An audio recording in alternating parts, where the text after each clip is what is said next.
اعوذ باللہ من الشیطان الرجیم بسم اللہ الرحمن الرحیم۔ فرمایا جناب رسول اللہ صلی اللہ علیہ وآلہ وسلم نے،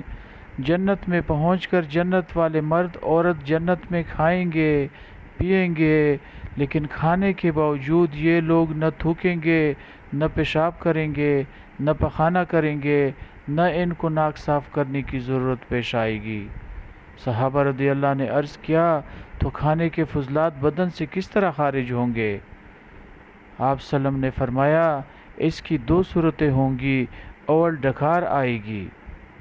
دوسرے ان کو مشک کی طرح خوشبودار پسینہ آئے گا، اور فضلات ان دونوں کے ذریعے بدن سے خارج ہو جائیں گے، اور ان لوگوں سے تسبیح و تحمید اس طرح سے بے اختیار جاری ہوگی جس طرح سانس بغیر کسی مشقت کے